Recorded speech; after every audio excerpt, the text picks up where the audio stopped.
Big sale, big savings at oldtimeradiodvd.com. All of our collections. The prices have been slashed. Pricing will be good until January the 1st, 2018, so don't wait. Buy today and enjoy for a lifetime at oldtimeradiodvd.com. You'll be glad you did. The Reigate Puzzle. It was some time before the health of my friend, Mr. Sherlock Holmes, recovered from the strain caused by his immense exertions in the spring of '87.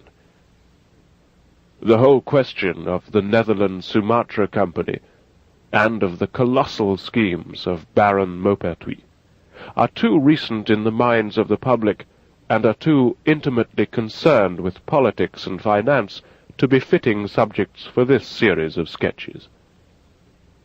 They led, however, in an indirect fashion to a singular and complex problem which gave my friend an opportunity of demonstrating the value of a fresh weapon among the many with which he waged his lifelong battle against crime.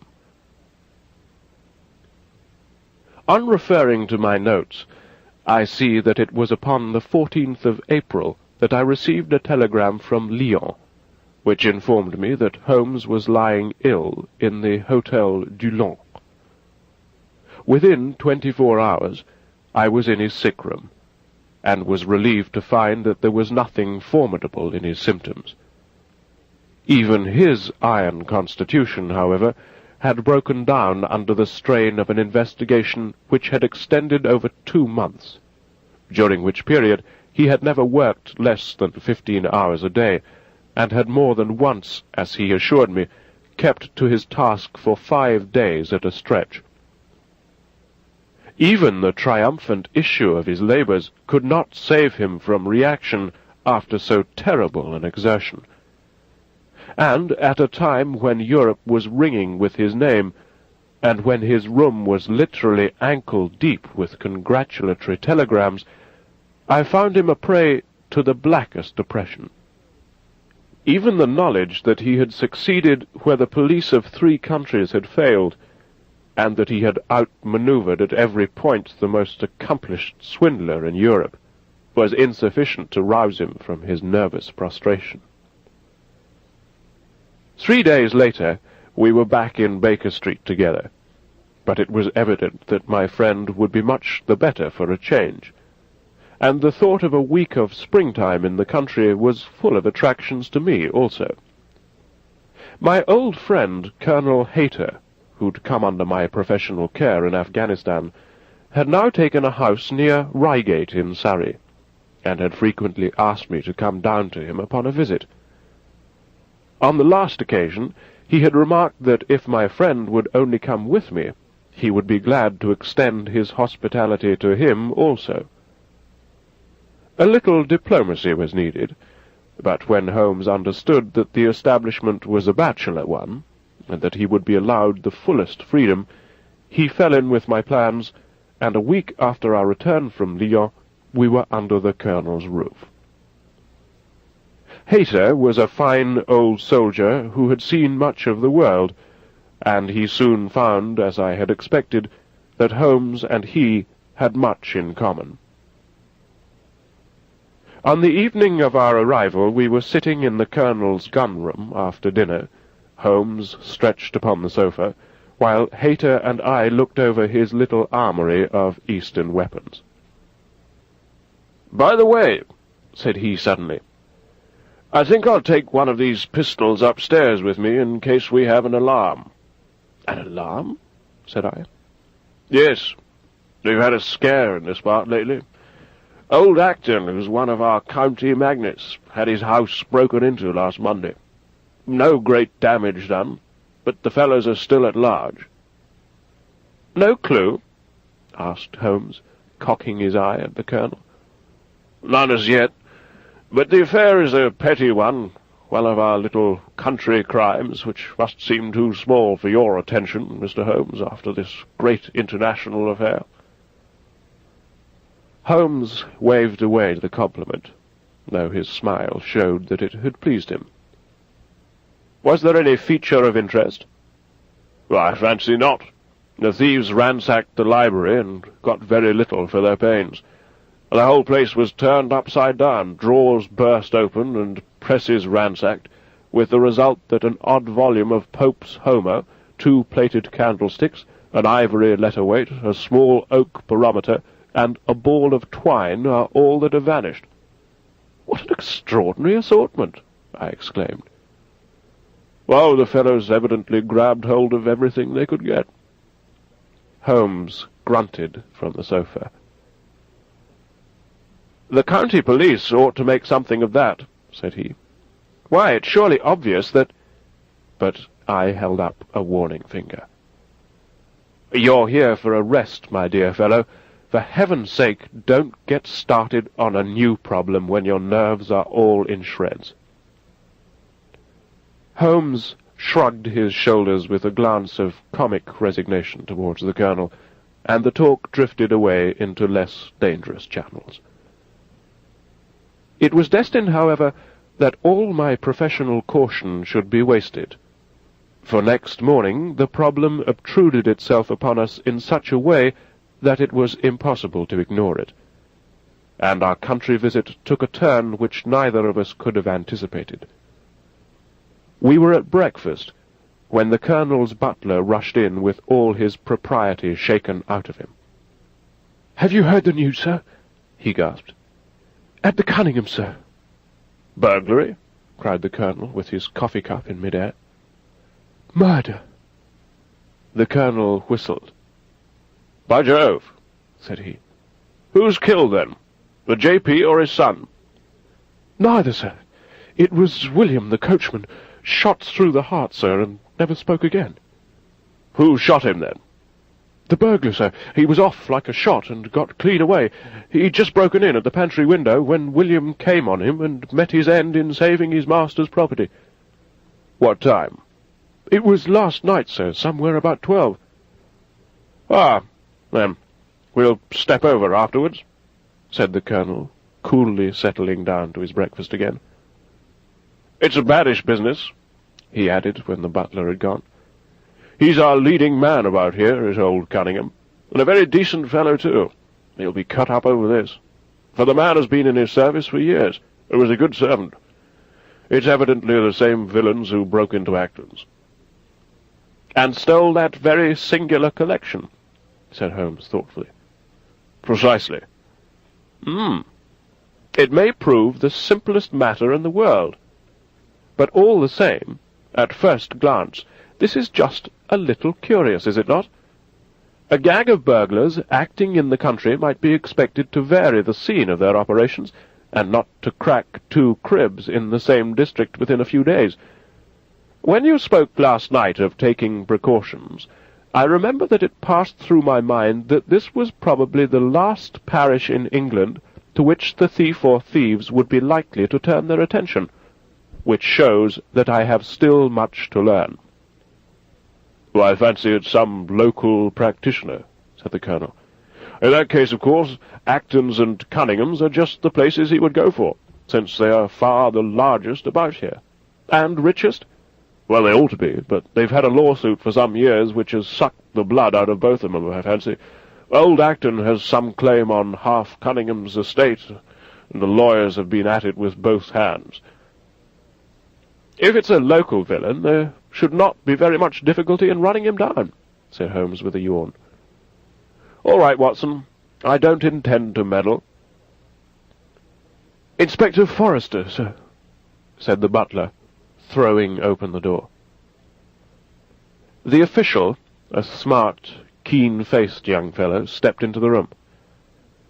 "Good morning, Colonel," said he. "I hope I don't intrude, but we hear that Mr. Holmes of Baker Street is here." The Colonel waved his hand towards my friend, and the inspector bowed. "We thought that perhaps you would care to step across, Mr. Holmes." "The fates are against you, Watson," said he, laughing. "We were chatting about the matter when you came in, Inspector. Perhaps you can let us have a few details." As he leaned back in his chair in the familiar attitude, I knew that the case was hopeless. We had no clue in the Acton affair, but here we have plenty to go on, and there's no doubt it's the same party in each case. The man was seen." "Ah." "Yes, sir, but he was off like a deer after the shot that killed poor William Kerwin was fired. Mr. Cunningham saw him from the bedroom window, and Mr. Alec Cunningham saw him from the back passage. It was 11:45 when the alarm broke out. Mr. Cunningham had just got into bed, and Mr. Alec was smoking a pipe in his dressing-gown. They both heard William, the coachman, calling for help, and Mr. Alec ran down to see what was the matter. The back door was open, and as he came to the foot of the stairs he saw two men wrestling together outside. One of them fired a shot, the other dropped, and the murderer rushed across the garden and over the edge. Mr. Cunningham, looking out of his bedroom, saw the fellow as he gained the road, but lost sight of him at once. Mr. Alec stopped to see if he could help the dying man, and so the villain got clean away. Beyond the fact that he was a middle-sized man and dressed in some dark stuff, we have no personal clue. But we are making energetic inquiries, and if he's a stranger, we shall soon find him out." "What was this William doing there? Did he say anything before he died?" "Not a word. He lives at the lodge with his mother. And as he was a very faithful fellow, we imagine that he walked up to the house with the intention of seeing that all was right there. Of course, this Acton business has put everyone on their guard. The robber must have just burst open the door, the lock's been forced, when William came upon him." "Did William say anything to his mother before going out?" "She's very old and deaf, and we can get no information from her. The shock has made her half-witted, but I understand that she was never very bright. There is one very important circumstance, however. Look at this." He took a small piece of torn paper from a notebook and spread it out upon his knee. "This was found between the finger and thumb of the dead man. It appears to be a fragment torn from a larger sheet. You will observe that the hour mentioned upon it is the very time at which the poor fellow met his fate. You see that this murderer might have torn the rest of the sheet from him, or he might have taken this fragment from the murderer. It reads almost as though it were an appointment." Holmes took up the scrap of paper. "At 11:45, learn what may," it read. "Presuming that it is an appointment," continued the inspector, "it is of course a conceivable theory that this William Kerwin, though he had the reputation of being an honest man, may have been in league with the thief. He may have met him there, may even have helped him to break in the door, and then they may have fallen out between themselves." "This writing is of extraordinary interest," said Holmes, who had been examining it with intense concentration. "These are much deeper waters than I'd thought." He sank his head upon his hands, while the inspector smiled at the effect which his case had had upon the famous London specialist. "Your last remark," said Holmes presently, "as to the possibility of there being an understanding between the burglar and the servant, and this being a note of appointment from one to the other, is an ingenious and not entirely impossible supposition. But this writing opens up—" He sank his head into his hands again, and remained for some minutes in the deepest thought. When he raised his face again, I was surprised to see that his cheek was tinged with colour, and his eyes as bright as before his illness. He sprang to his feet with all his old energy. "I'll tell you what," said he. "I should like to have a quiet little glance into the details of this case.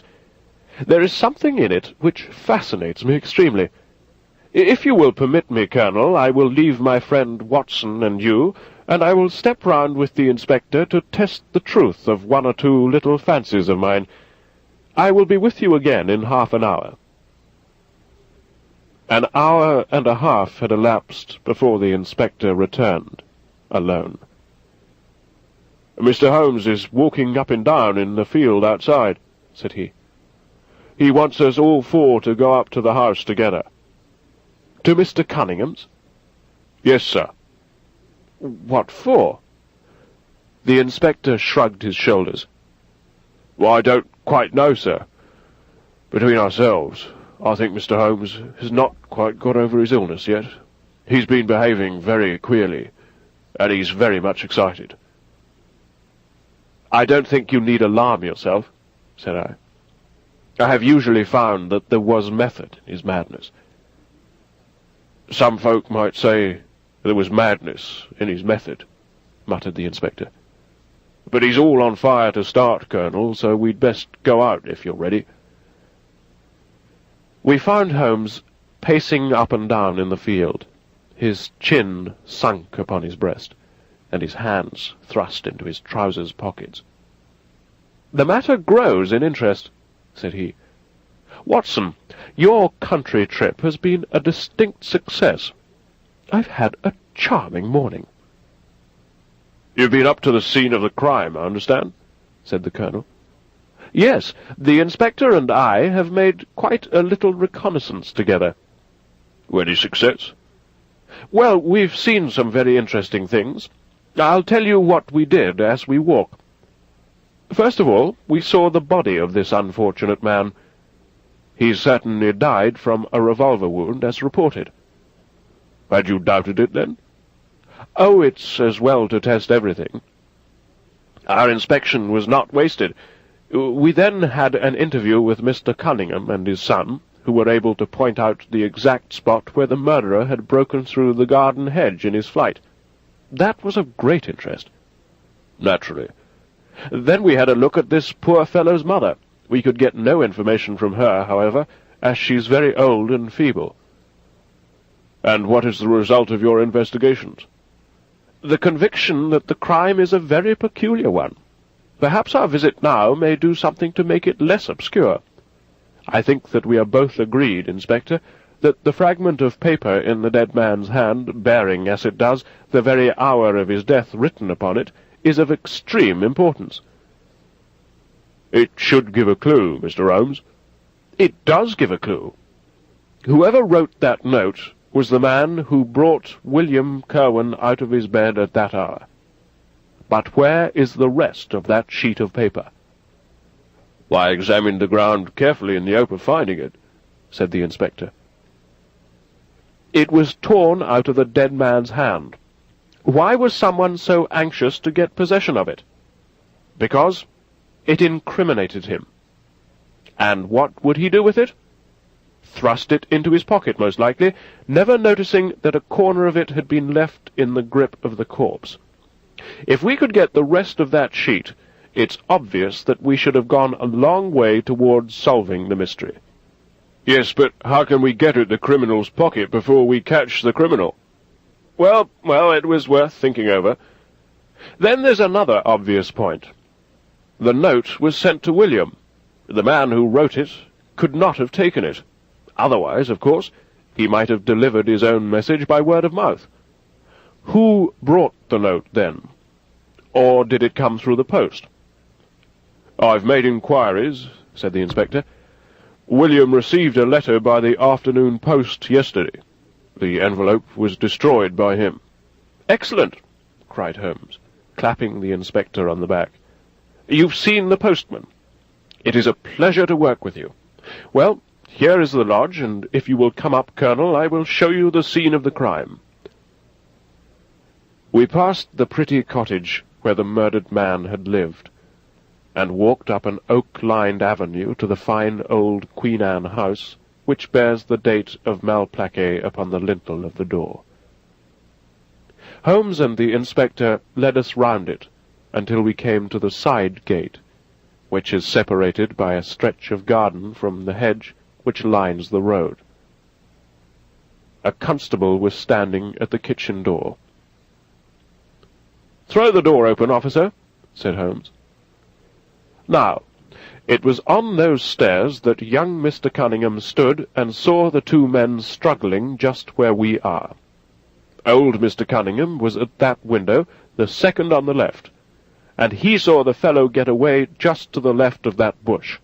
So did his son. They are both sure of it on account of the bush. Then, Mr. Alec ran out and knelt beside the wounded man. The ground is very hard, you see, and there are no marks to guide us. As he spoke, two men came down the garden path from round the angle of the house.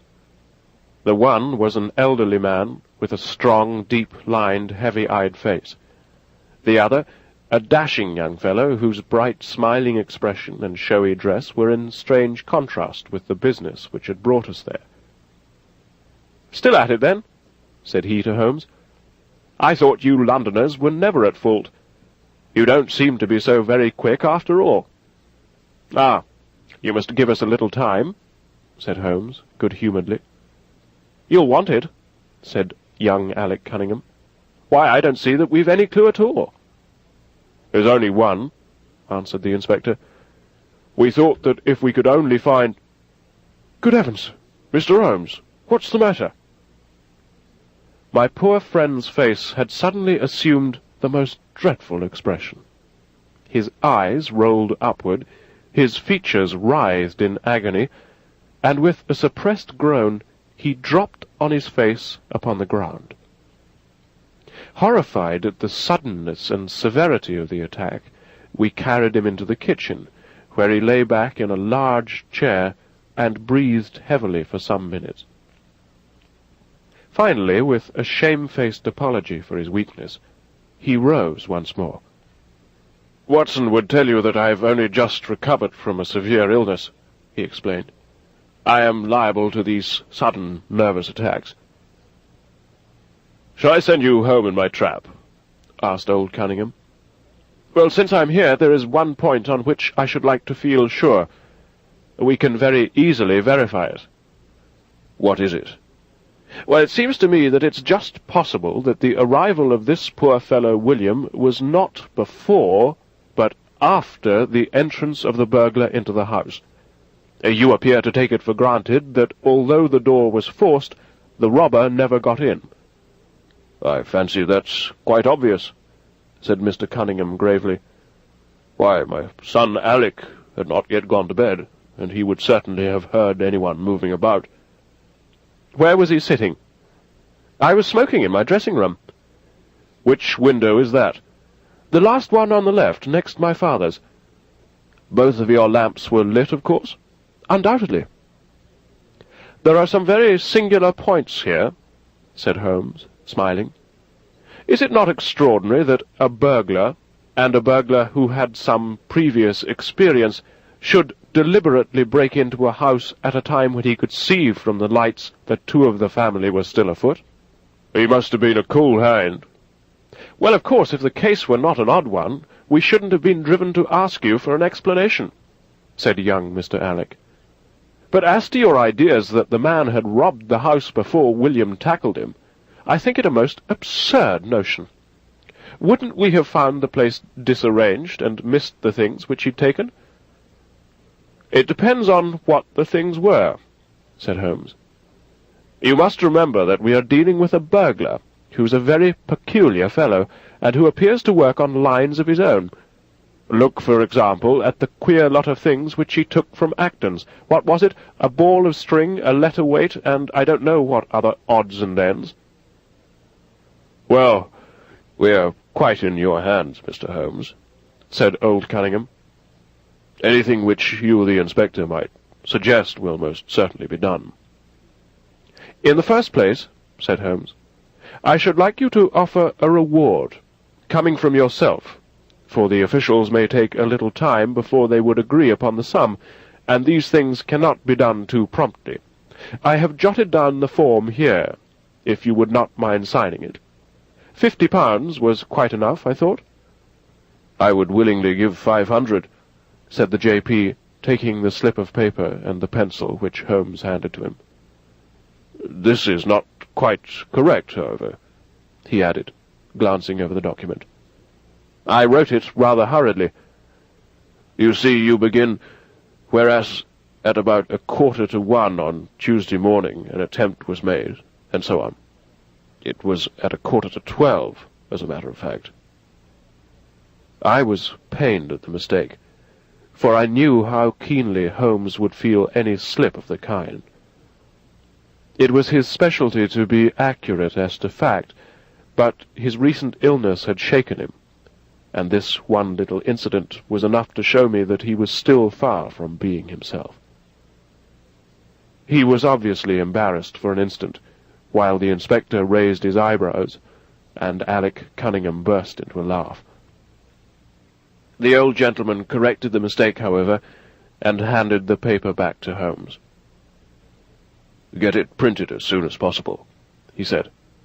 "I think your idea is an excellent one." Holmes put the slip of paper carefully away into his pocket-book. "And now," said he, "it really would be a good thing that we should all go over the house together and make certain that this rather erratic burglar did not, after all, carry anything away with him." Before entering, Holmes made an examination of the door which had been forced. It was evident that a chisel or strong knife had been thrust in, and the lock forced back with it. We could see the marks in the wood where it had been pushed in. "You don't use bars, then?" he asked. "We've never found it necessary." "You don't keep a dog?" "Yes, but he's chained on the other side of the house." "When do the servants go to bed?" "About 10. "I understand that William was usually in bed also at that hour." "Yes." "It is singular that on this particular night he should have been up. Now, I should be very glad if you would have the kindness to show us over the house, Mr. Cunningham." A stone-flagged passage, with the kitchens branching away from it, led by a wooden staircase directly to the first floor of the house. It came out upon the landing opposite to a second, more ornamental stair, which came up from the front hall. Out of this landing opened the drawing-room and several bedrooms, including those of Mr. Cunningham and his son. Holmes walked slowly, taking keen note of the architecture of the house. I could tell from his expression that he was on a hot scent, and yet I could not in the least imagine in what direction his inferences were leading him. "My good sir," said Mr. Cunningham with some impatience, "this is surely very unnecessary. That's my room at the end of the stairs, and my son's is the one beyond it. I leave it to your judgment whether it was possible for the thief to have come up here without disturbing us." "You must try round and get on a fresh scent, I fancy," said the son, with a rather malicious smile. "Still, I must ask you to humour me a little further. I should like, for example, to see how far the windows of the bedrooms command the front. This, I understand, is your son's room." He pushed open the door. "And that, I presume, is the dressing-room in which he sat smoking when the alarm was given. Where does the window of that look out to?" He stepped across the bedroom, pushed open the door, and glanced round the other chamber. "I hope that you're satisfied now," said Mr. Cunningham tartly. "Thank you. I think I've seen all that I wished." "Then if it's really necessary, we can go into my room." "If it's not too much trouble." The J.P. shrugged his shoulders and led the way into his own chamber, which was a plainly furnished and commonplace room. As we moved across it in the direction of the window, Holmes fell back until he and I were the last of the group. Near the foot of the bed stood a dish of oranges and a carafe of water. As we passed it, Holmes, to my unutterable astonishment, leaned over in front of me and deliberately knocked the whole thing over. The glass smashed into 1,000 pieces, and the fruit rolled about in every corner of the room. "You've done it now, Watson," said he coolly. "A pretty mess you've made of the carpet." I stooped in some confusion, and began to pick up the fruit, understanding for some reason my companion desired me to take the blame upon myself. The others did the same, and set the table on its legs again. "Hullo!" cried the inspector. "Where's he got to?" Holmes had disappeared. "Wait here an instant," said young Alec Cunningham. "The fellow's off his head, in my opinion. Come with me, father, and see where he's got to." They rushed out of the room, leaving the inspector, the colonel, and me staring at each other. "'Pon my word, I'm inclined to agree with Master Alec," said the official. "It may be the effect of this illness, but it seems to me that—" His words were cut short by a sudden scream of "Help! Help! Murder!" With a thrill, I recognized the voice as that of my friend. I rushed madly from the room onto the landing. The cries, which had sunk down into a hoarse, inarticulate shouting, came from the room which we had first visited. I dashed in, and on into the dressing-room beyond. The two Cunninghams were bending over the prostrate figure of Sherlock Holmes, the younger clutching his throat with both hands, while the elder seemed to be twisting one of his wrists. In an instant, the three of us had torn them away from him, and Holmes staggered to his feet, very pale, and evidently greatly exhausted. "Arrest these men, Inspector," he gasped. "On what charge?" "That of murdering their coachman, William Curwen." The inspector stared about him in bewilderment. "Well, come now, Mr. Holmes," said he at last. "I'm sure you don't really mean to—" "Tut, man, look at their faces," cried Holmes curtly.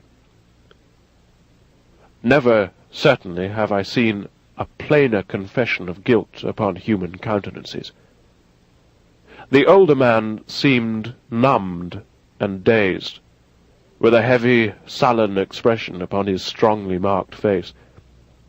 The son, on the other hand, had dropped all that jaunty, dashing style which had characterized him, and the ferocity of a dangerous wild beast gleamed in his dark eyes, and distorted his handsome features. The inspector said nothing, but, stepping to the door, he blew his whistle. Two of his constables came at the call. "I have no alternative, Mr. Cunningham," said he. "I trust that this may all prove to be an absurd mistake, but you can see that—" "Oh, would you drop it?"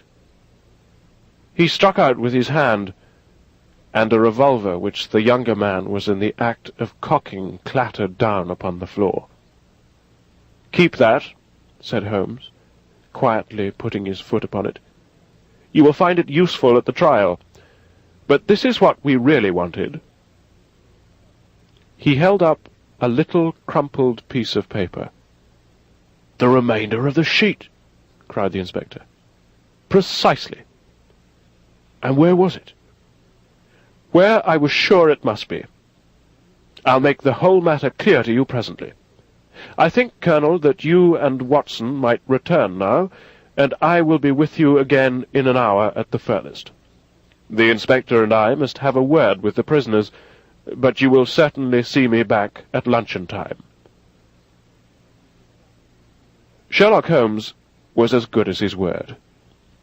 For about 1 o'clock he rejoined us in the colonel's smoking-room. He was accompanied by a little elderly gentleman who was introduced to me as the Mr. Acton whose house had been the scene of the original burglary. "I wished Mr. Acton to be present while I demonstrated this small matter to you," said Holmes, "for it is natural that he should take a keen interest in the details. I'm afraid, my dear Colonel, that you must regret the hour that you took in such a stormy petrel as I am." "On the contrary," answered the Colonel warmly, "I consider it the greatest privilege to have been permitted to study your methods of working. I confess that they quite surpass my expectations, and that I'm utterly unable to account for your result. I haven't yet seen the vestige of a clue." "I'm afraid that my explanation may disillusion you, but it has always been my habit to hide none of my methods, either from my friend Watson, or from anyone who might take an intelligent interest in them. But first, as I'm rather shaken by the knocking about which I had in the dressing-room, I think that I shall help myself to a dash of your brandy, Colonel. My strength has been rather tried of late." "I trust you had no more of those nervous attacks?" Sherlock Holmes laughed heartily. "We will come to that in its turn," said he. "I will lay an account of the case before you in its due order, showing you the various points which guided me in my decision. Pray interrupt me if there's any inference which is not perfectly clear to you. It is of the highest importance in the art of detection to be able to recognize out of a number of facts which are incidental and which vital. Otherwise your energy and attention must be dissipated instead of being concentrated. Now, in this case, there was not the slightest doubt in my mind from the first that the key of the whole matter must be looked for in the scrap of paper in the dead man's hand. Before going into this, I would draw your attention to the fact that if Alec Cunningham's narrative was correct, and if the assailant, after shooting William Kirwan, had instantly fled, then it obviously could not be he who tore the paper from the dead man's hand.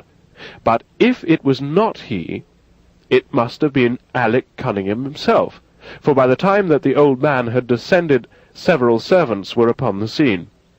The point is a simple one, but the inspector had overlooked it, because he had started with the supposition that these county magnates had had nothing to do with the matter.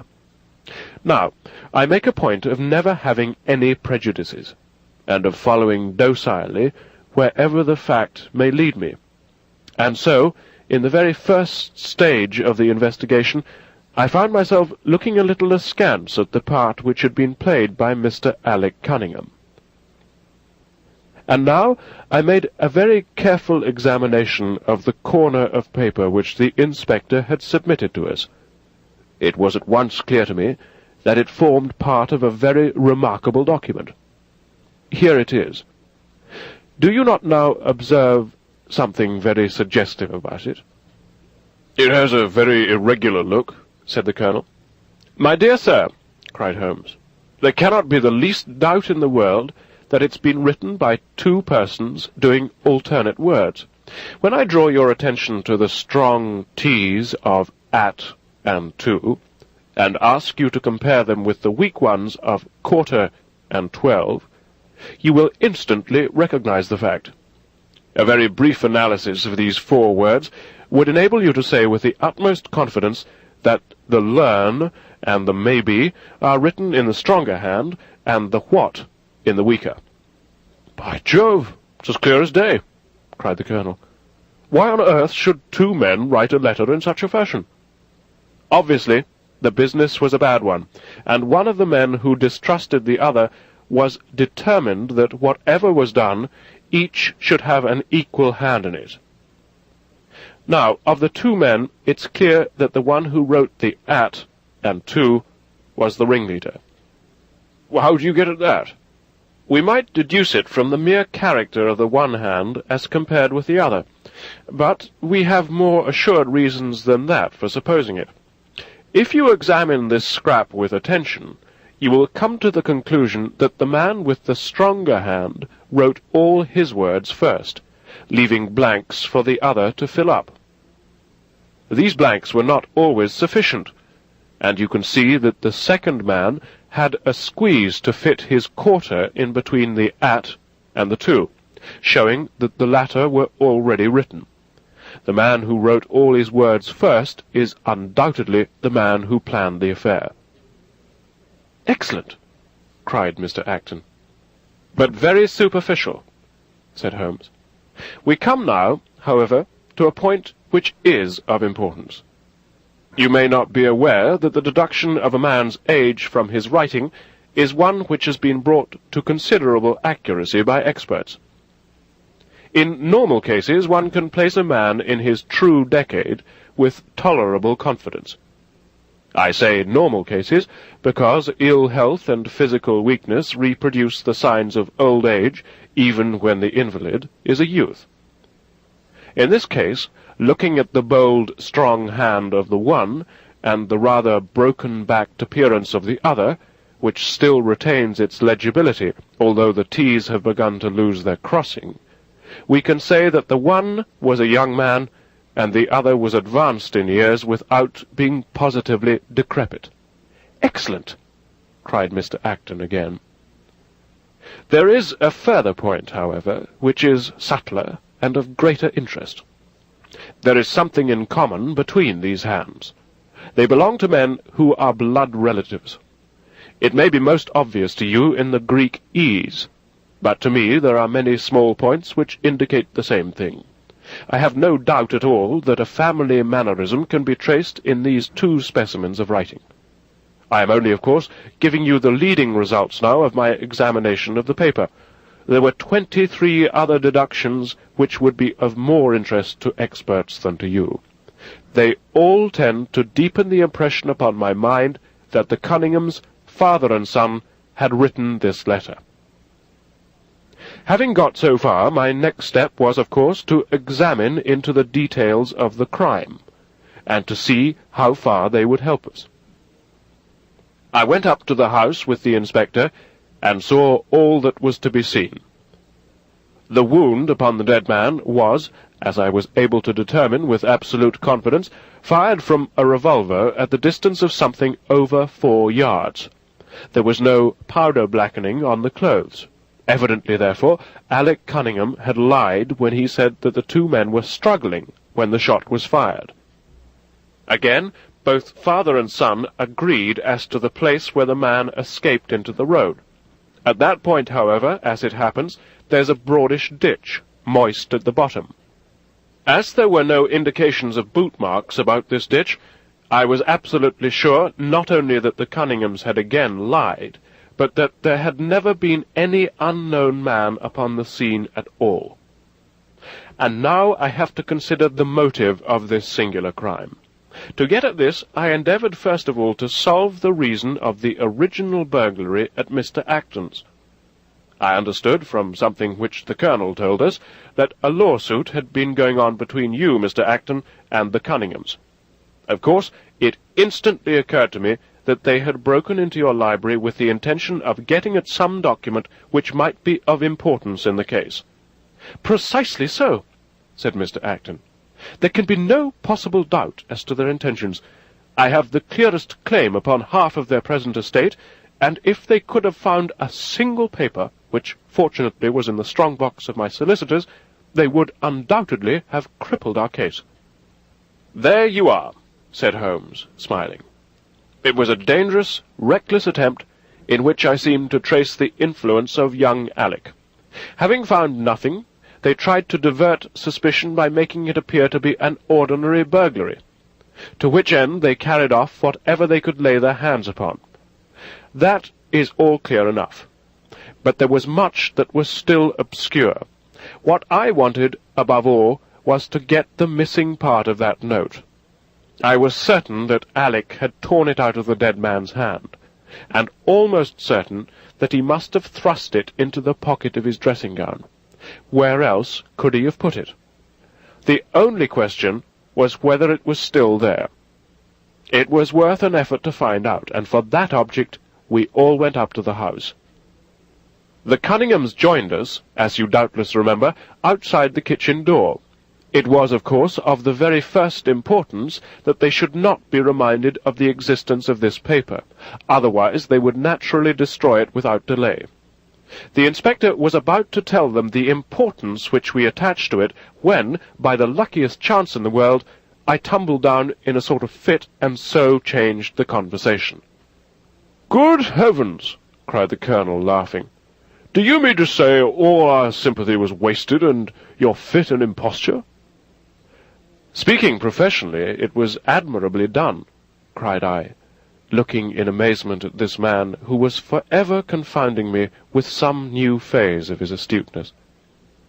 "It is an art which is often useful," said he.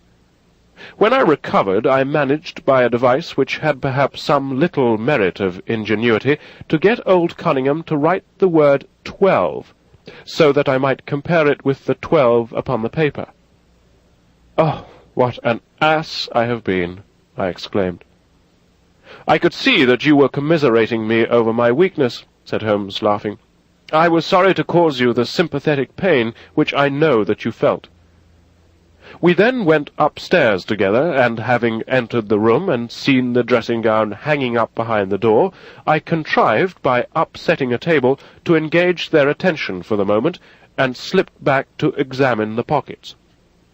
I had hardly got the paper, however, which was, as I had expected, in one of them, when the two Cunninghams were on me, and would, I verily believe, have murdered me then and there, but for your prompt and friendly aid.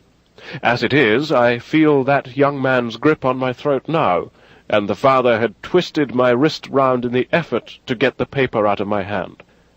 They saw that I must know all about it, you see, and the sudden change from absolute security to complete despair made them perfectly desperate.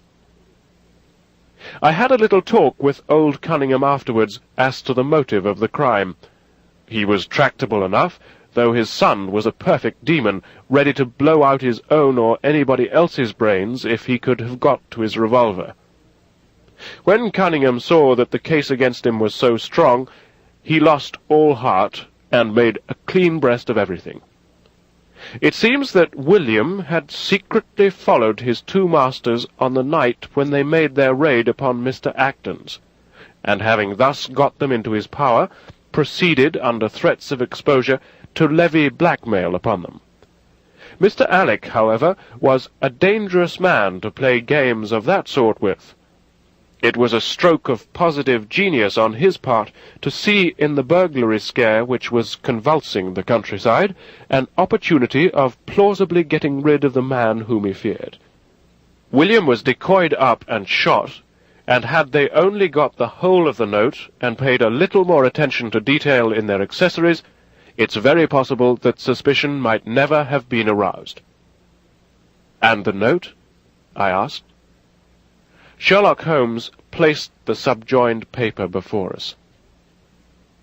It read, "If you will only come round, at 11:45, to the east gate, you will learn what will very much surprise you, and may be of the greatest service to you and also to Annie Morrison, but say nothing to anyone upon the matter." "It is very much the sort of thing that I expected," said he. "Of course, we do not yet know what the relations may have been between Alec Cunningham, William Kerwin, and Annie Morrison. The result shows that the trap was skilfully baited. I'm sure that you cannot fail to be delighted with the traces of heredity shown in the P's and in the tails of the G's. The absence of the I-dots in the old man's writing is also most characteristic. Watson, I think our quiet rest in the country has been a distinct success, and I shall certainly return much invigorated to Baker Street tomorrow."